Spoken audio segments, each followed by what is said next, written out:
This podcast was produced by OAR FM Dunedin with support from New Zealand On Air.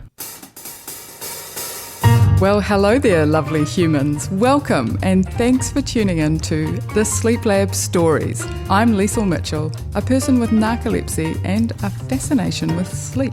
We all do it, but do we talk about it? Stay tuned as we chat to anyone and everyone about their weird, wonderful, and just plain normal sleep stories.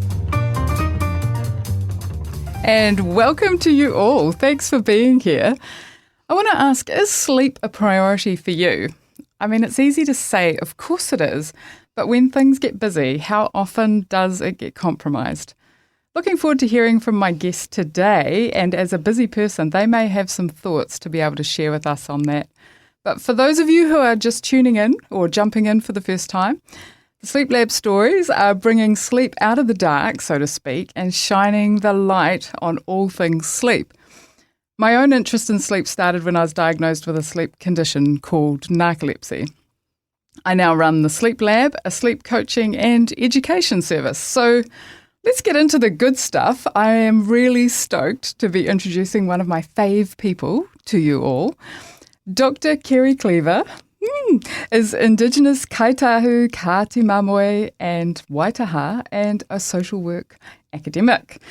Yes, she is also a friend I've known since we were both 14. Yeah, I think so. And can I say, all these years on, very little has changed, actually, about Kerri. There she is. She is still fierce and smart and a very fun human. While her day job is in academia, she also has time to be a published author, a house renovator, live music supporter, and a creative maker. She has a massive heart for other humans, which I love, and is very much whānau and community focused. When she's not travelling to far-flung destinations for work, you might find her parking up with family in a remote spot somewhere in Aotearoa for a slow recharge, can't find me kind of holiday. So kia ora and welcome, Kerri. Oh, kia ora, and thank you, Liesl, for inviting me on your podcast. Really exciting to be here, and don't know if I've got any gems to share, but I've probably got stories. Love it. I'm sure you will have stories, and I'm sure you'll have gems too. Every story is a gem, really. And I want to ask, why did you say yes to me to come on this wonderful podcast? Well, probably first because it was you that asked. And as you already said, we've known each other for a long time.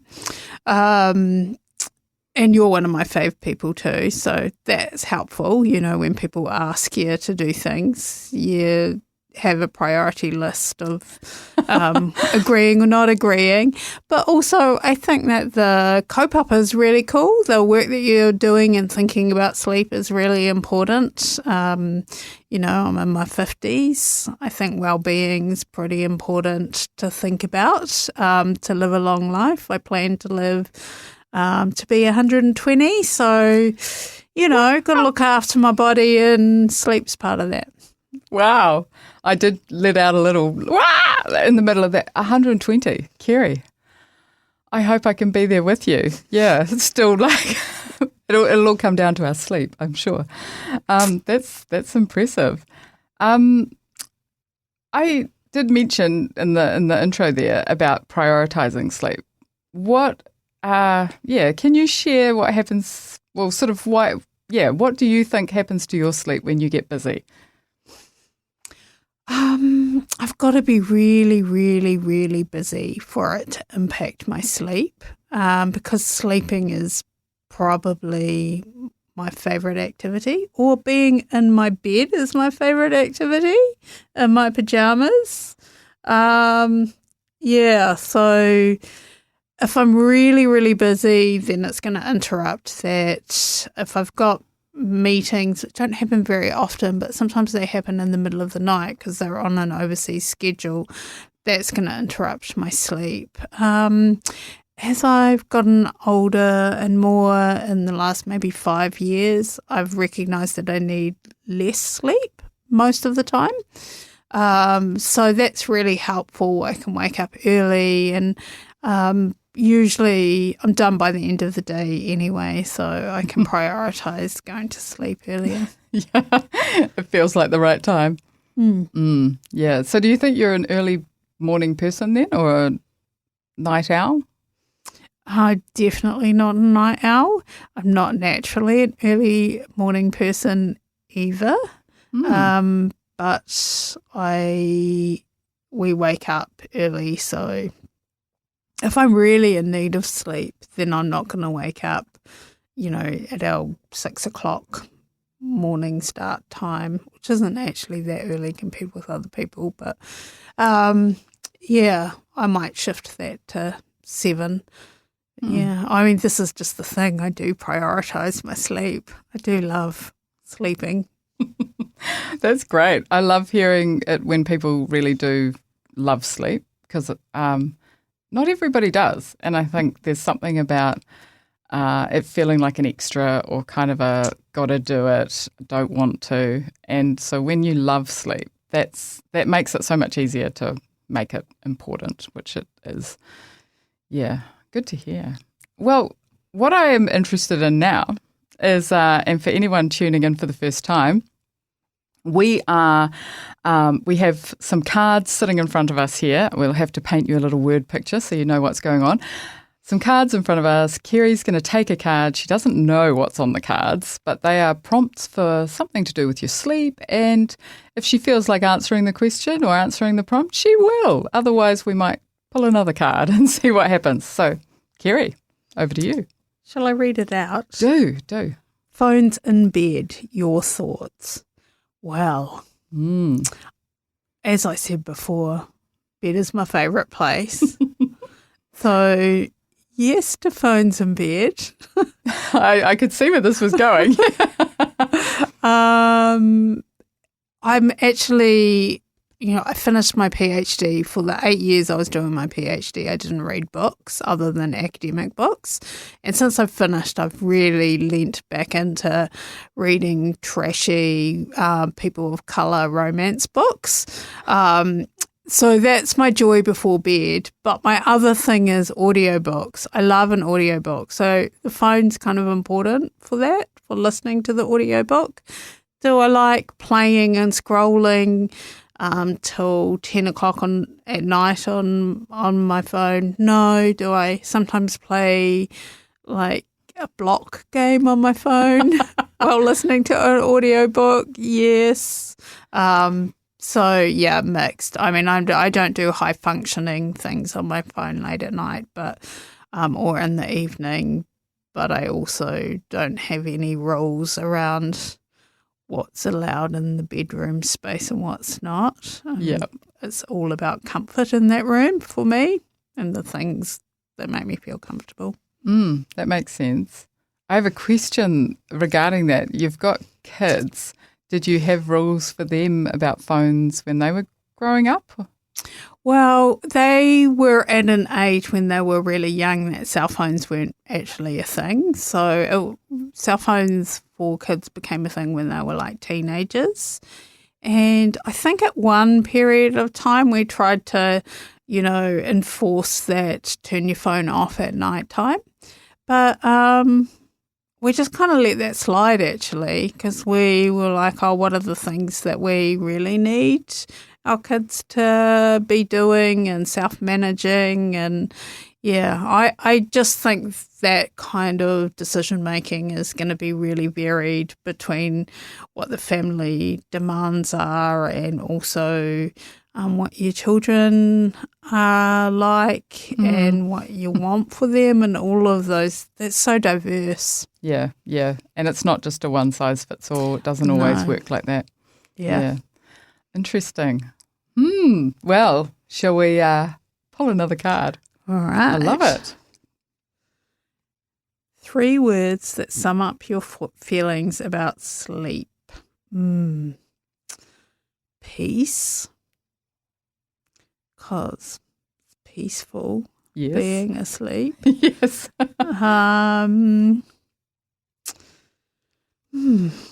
words. What else am I going to come up with? 3 words is actually a big ask, really. It is. Imagination. I think one of the reasons why I really love sleep is I really love dreaming. And dreaming's such an exciting space where your imagination like mixes with the things that have happened or read or, a whole eclectic mix of things about your day or things that you've come across. And I love that. And then maybe the third thing that I would say is alarm clocks. Alarm clocks. So annoying. Necessary, though, sometimes. Yes. Yeah. But annoying. Yeah. They're not really a very pleasant way to wake up, are they? Like it's not really a feeling, is it? Well, it's a word you associate with sleep. Yeah. Yeah, or 2 words, alarm clock. Ugh. Yeah. I loved your imagination word because I think that's sort of something we forget about that it's something I know I've just started thinking about more recently that, what was it? I feel like there's 2 pathways to sleep. There's 2 pathways in your brain when you're starting to go to sleep. And one of them is like your kind of thinking pathway that can get activated and start to go down the thought process and start solving problems, and then it wakes your brain up. And then there's your imagination path, and that's the path to kind of sleep, where I feel like you start to wander. You kind of stop and pick a few flowers. You look at the view. You start to just take this meandering path through your mind, and that's your imagination starting to spark. And for me, that's how I just drift off into sleep. So I'm intrigued as to whether other people experience that or not. But yeah. Yeah, definitely if it activates your thinking brain, you can end up being awake or waking up through the night. But there's this crazy overlap there where sometimes like you're in that dreaming imaginative space, but you might also come up with really amazing ideas. Yeah. But they're not ideas that like make you awake. They're those ones that you usually forget when you've woken up in the morning. But you knew it was brilliant. Yeah. Yeah. I know, that's the whole wonderful thing to have I don't know, some people can do it, but just have something beside your bed where you can jot stuff down. I used to do that, and then I'd wake up in the morning. I couldn't read my writing. I'd have written it in the dark and it would have didn't make any sense. Little sort of scrawl.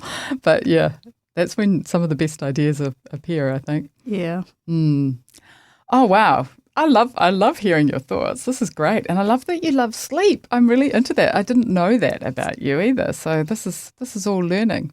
But before we get into another card, because I want to hear more, we're just going to hear a quick little word from our wonderful sponsor who makes this show possible. Need a caffeine hit? Head to Grid Coffee Roasters, right in the heart of Mornington. Whether you're looking for a delicious flat white, refreshing peppermint tea, a last-minute gift, or some freshly roasted coffee beans, we have you covered. See you soon at 172 Eglinton Road. Follow us on Facebook at Grid Coffee Roasters. So we're back here with the Sleep Lab stories, talking with Dr. Kerri Cleaver, who's bringing her love of sleep to us all, which is awesome. Kerri, let's take another card. Let's do it. A long pause. I love it. I'm so not going to do a sleep haiku. What? I was with students a few weeks ago and we were doing poetry work in class and I was really into it, but I was explaining the haiku to them, which I had to Google in order to do that. I'm more of a random poet than a You could just do some random. No, you're moving on. Yeah, I am. The card was discarded, folks. It was discarded. I threw it. Any stories or thoughts about sleepiness and driving? Yes. Well, luckily I don't have narcolepsy, so I can drive. But I'm really mindful about that. And I actually think that one shouldn't drive if they're at all feeling sleepy. I think it's pretty important just to make sure that you pull over. I used to work at Canterbury University, and I used to drive back and forth from Ōtepoti, Dunedin, up to the campus quite a bit. And I had a camper van while I was lecturing. That was my stayover space. But when I would drive back, I would actually stop if I was like, okay, I'm starting to get sleepy. I'm just going to pull over and the Freedom Camping rest spot and have a sleep, and I'll just finish driving in the morning when I wake up and I'm feeling better. So, I mean, just too many people die on the roads from sleeping, and sadly,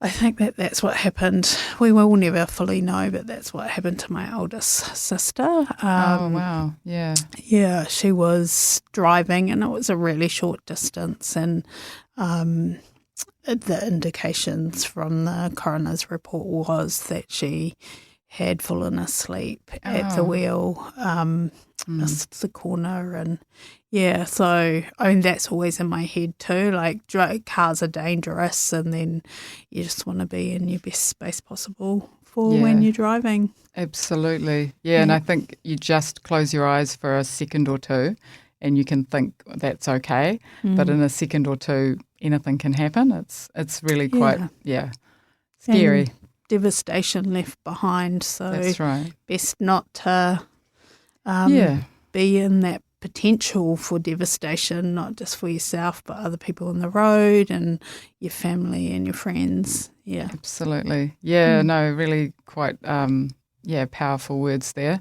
because I think it is so easy to forget that cars are dangerous and that sleeping is not conducive with driving, let's just say. Yeah. Thanks for sharing that. Yeah. I'm all right, by the way. No, I know, but it is. It's a really personal story, and it is close to your heart, and it's also a really powerful reminder. Yeah, it absolutely is. I think that we're coming up to maybe next year will be the 10th anniversary of that. So it's been a few years of processing, but definitely it's always in my mind around cars just generally, but also that sleepiness in a car, no thanks. Yeah. Agreed. Do we move on to the next one? Shall we? Yes. Coffee and sleep, discuss. Oh, discuss. One of my favourite topics. Kerri, let's get amongst it. Wow. Well, like you, I love coffee. Do I love coffee when I want to go to sleep? No. Do I love coffee when I don't want to go to sleep? Yes. Do you use coffee when you're trying to stay awake? Oh, absolutely. Absolutely. But it always backfires on me, actually. If I have coffee after like 2 o'clock in the day, I know that it's going to keep me awake. Right, yeah. And, sometimes that's tricky because you might go and meet someone and you just feel like drinking a coffee because it's yummy, but then you pay for it later. But also, even if I'm using it to stay awake, sometimes it just makes you stay awake way longer than you actually intended. Yeah. So it doesn't always work as just a few hours more. It's more like, do you find it interrupts your sleep then once you're ready to go to bed? It won't let you sleep? Yes, absolutely. I mean, it's not like taking Panadol where it's going to wear off in 4 hours. There's too many random factors in there. But I also, as I've gotten older, maybe this has just happened in the last few years, I've just really relaxed with I can't sleep. Like sometimes I wake up naturally, this is not to do with coffee, this is just sleeping patterns in the middle of the night. And I used to fight that, and now I'm like, oh yeah, that's okay. I'm awake for a wee bit. I might put on an audio book or read a book or just relax into that until I feel like I'm ready to go to sleep instead of lying awake and being unhappy with being awake. So yeah, when I'm disrupted from, having coffee, then I'll just roll with it a little bit. Right. Yeah. That's great. I think that's very good advice too, because it is really easy to get sort of stressed about not sleeping, and you will go back to sleep. And sometimes it's just about writing it out. Your body sometimes just does that. Sometimes you have had too much coffee, but not stressing about it and just letting yourself feel tired again. Yeah, it's very natural actually to wake up in the night too. So, yeah. Yeah, I think some of that was around going overseas in different time frames and then just rolling with that, but also just brought that back to when I'm in Aotearoa, New Zealand, that I just let that happen too. I mean, it doesn't make for a great day the next day. It's not not your best self the next day, but you get to the end of the day and you can be sure you're going to sleep that night really well. Yes, often that's the case, eh? As long as, and I think it is just giving yourself a bit of permission that, this might not be your best. And, should sort of even itself out over the week, hopefully. Yeah. Oh, look at you, mature and wise in your sleeping ways. That's good advice, though, and helpful to hear, because I think so many people do stay awake or wake up and then worry about it. Yeah. So take Kerri's advice, people. It's okay. And it is actually okay. Like, I think I found it really helpful when I learned that I think it's your temperature rises sort of quite naturally at about between sort of 1 and 3 a.m. in the morning. And so when your temperature rises a little bit, it quite often it helps you wake up. So it's quite natural that there's a little bit of a dip or a rise and you wake up and then you will go back to sleep. But if you get out of bed, I think you've also got to be mindful that raises your heart rate too. So once you get back into bed, you just have to sort of calm yourself back down again, let your heart rate that's why breathing and stuff I think is quite helpful. Cool. All the learnings. All the learnings. No, I didn't either until recently. So always learning. Sleep's like an ongoing learning. Do you think we've got time for a little cheeky one more? Or yeah, let's. Go on. I don't know. Go on, You're we'll in see. charge. I am. Tell me about the longest you have ever gone without sleep. Oh. Yes. Oh, well, it's not one particular moment. It's more like a period of my life when I was into dance parties in my early 20s, and I would just have all-nighters and be at a dance party, and then the sun would come up and we'd go and find a river spot and go swimming, and then at some point at like 2 or 3 in the afternoon we'd be ready for sleep. Yeah. I'm sure we were ready for sleep before that, but yeah. Oh, gosh. And I just can't do that anymore. But that was a good young time. Yeah. No, it's amazing how your body can cope with that and then it just can't. Yeah. And at some level that's a real shame because there is something beautiful about staying up all night and dancing and then seeing the sunrise. But yeah, I used to think I would feel disgusting the next day because I was, I'd been drinking or something like that. But actually when I stopped sort of drinking and I'd have I wouldn't get to bed early, I'd feel the same. And I'm like, oh no, it wasn't so much a hangover. It was actually a sleepover. Like I didn't get enough sleep. So yeah. Yeah. Starting to realise that. I was going to say something else about that, but I can't remember what it was. Probably genius. But it's gone. Oh. Almost like I thought it while I was in dreamland. Yeah, exactly. Should have written it down. Well, I think I can't believe how quickly the time goes on this show because honestly, it's so lovely, like hearing different thoughts and stories and your ideas. And but yet we have come almost to the end of another show. So I just want to say thank you for coming and sharing your thoughts. And to everyone out there, we have been chatting today with the lovely Dr Kerri Cleaver and sharing all her wonderful love of sleep.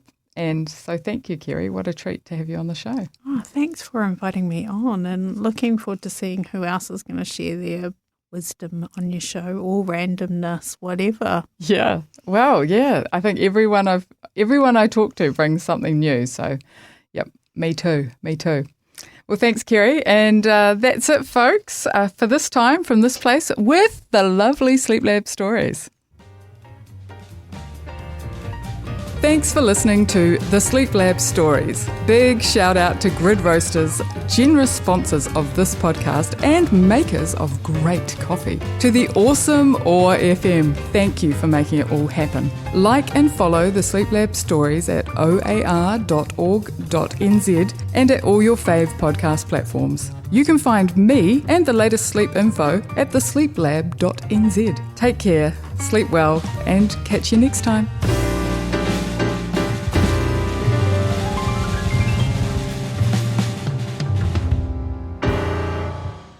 This podcast was produced by OAR FM Dunedin with support from New Zealand On the Air.